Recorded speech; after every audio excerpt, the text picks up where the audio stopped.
Kalian harus tahu nih, awal tahun 2026 ini One Piece live action resmi masuk fase yang jauh lebih serius. Bukan cuma sekedar adaptasi lanjutan, tapi Netflix kelihatan benar-benar all in banget nih buat season 2. Dan semua itu kebukti dari teaser terbaru yang baru aja rilis tanggal 12 Januari kemarin. Sekarang kita udah dapat konfirmasi resmi One Piece live action season 2 dengan judul Into the Grand Line bakal tayang pada tanggal 10 Maret 2026. Artinya, perjalanan Luffy dan kru topi jerami udah resmi meninggalkan East Blue nih dan masuk ke lautan yang benar-benar kejam, yaitu Grand Line. Dari teasernya kelihatan jelas satu hal, kualitas visual dan CGI-nya naik jauh dibanding season 1. Efek-efeknya sekarang terasa lebih padat, lebih menyatu dengan lingkungan asli, greedy tapi tetap berwarna. Netflix kelihatan jelas ya, nggak main-main sama budget visual FX di season 2 ini. Salah satu highlight terbesar di teaser terbaru adalah kemunculan Nico Robin secara penuh, diperankan oleh Lera Abova. Robin nunjukin kekuatan Hana-Hana Nomi. Efek tangan yang muncul kelihatan halus, gerakannya natural dan gak terasa melayang atau palsu. Di sini, Robin bakal jadi simbol misteri, masa lalu yang gelap dan ancaman nyata bagi pemerintah dunia. Teaser ini juga akhirnya menampilkan Baroque Works secara penuh nih, dari Mr. Tree, Miss Wednesday alias Vivi, hingga Mr. Five dan Miss Valentine. Efek lilin milik Mr. Tree terlihat lebih solid dan berat nih, bukan sekedar tempelan, sementara kostum dan casting Baroque Works dipuji karena terasa akurat dengan versi manga dan anime tanpa kelihatan norak di live action. Dari semua informasi yang udah dikonfirmasi, season 2 ini bakal ngebawa kita ke Lockton sebagai penutup era East Blue nih, lalu Reverse Mountain dan Whiskey Peak, berlanjut ke Little Garden dengan Dory dan Brogy, sampai Drum Island asal-usul Chopper. Visualisasi dunia Grand Line di teaser juga terasa jauh lebih luas. Reverse Mountain kelihatan megah dan berbahaya, sementara Little Garden ditampilkan sebagai hutan purba raksasa dengan warna hijau yang pekat dan kontras. Sementara itu, kita juga akhirnya diperlihatkan sekilas Drum Island ya, dengan lanskap dingin dan suram yang langsung memberi gambaran bahwa tempat inilah awal dari kisah kelam dan menyentuh milik Tony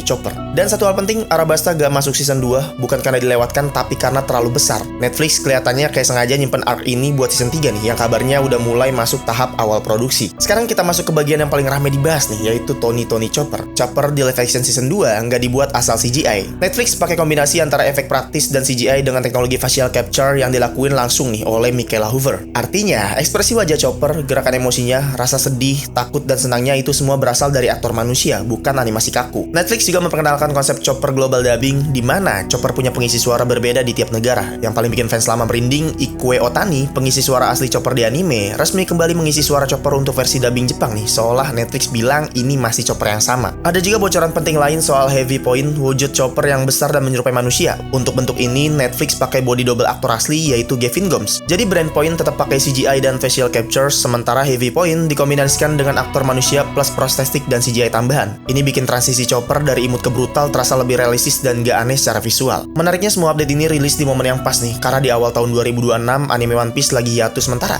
Jadi secara gak langsung, live action season 2 ini jadi pegangan fans sambil nunggu anime balik.